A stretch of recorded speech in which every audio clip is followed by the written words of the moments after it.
Nabi sudah pergi, orang-orang memarahi perempuan tadi, mengatakan, "Ya amatullah, ibu tahu nggak tadi yang berbicara itu siapa?" Ibu ini menjawab, "Memangnya siapa? Dia adalah Rasulullah SAW yang datang secara sengaja untuk menghibur ibu, mendoakan ibu dengan kebaikan. Makanya Nabi memberikan nasihat, la ba'sa tahurun insyaallah. Nggak apa-apa, ini sebagai penggugur dosa." Tapi kenapa ibu malah membantah Nabi, bahkan memarahi Nabi? Lalu ibu ini merasa bersalah, kemudian dia datang untuk menemui Nabi SAW. Ketika dia berada di hadapan Nabi, maka Nabi SAW mengatakan, "As-sabru 'inda sidmatil ula." Sabar itu adalah di awal kejadian. Jadi sabar adalah ketika kita bisa tenang menghadapi ujian saat awal kejadian.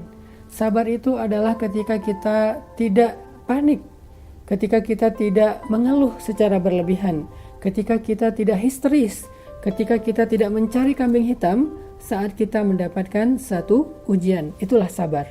Pertanyaannya adalah, bagaimana cara kita bisa bersabar seperti itu? Allah Subhanahu wa Ta'ala mengajarkan cara bersabar seperti ayat yang tadi saya bacakan.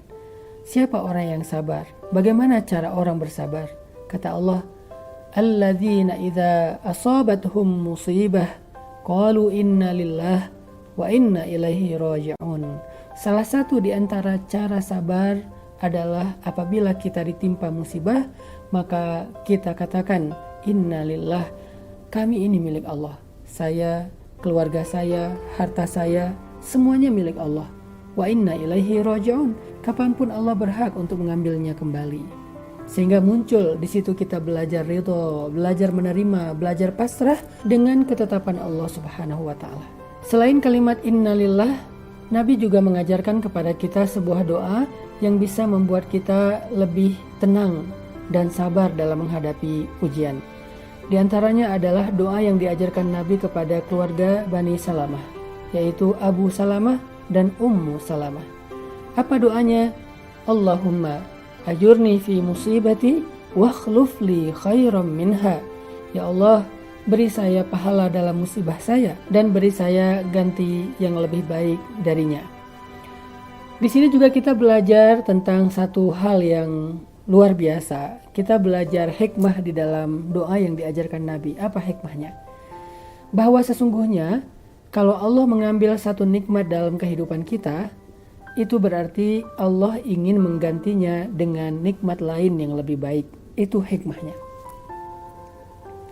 Sehingga ketika kita membaca doa Allahumma ajurni fi musibati wa akhlif li khairan minha, kita sedang self-awareness, sedang mengingat kembali, membangun lagi kesadaran diri bahwa sebetulnya kita bukan lagi dikasih musibah, tetapi Allah lagi mau mengganti nikmat yang lama dengan nikmat yang baru. Dengan doa tadi kita lagi belajar untuk sadar, untuk ingat, kita bukan sedang kehilangan, kita bukan sedang kekurangan, tetapi kita sedang mau dirubah nasibnya oleh Allah Subhanahu wa Ta'ala menjadi lebih baik. Walaupun secara manusiawi, secara fitrah, kadang ada rasa kehilangan di hati kita, kadang ada rasa sedih sehingga membuat kita menangis.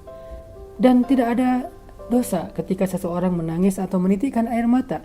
Yang dosa adalah ketika dia berkeluh kesah dan berputus asa.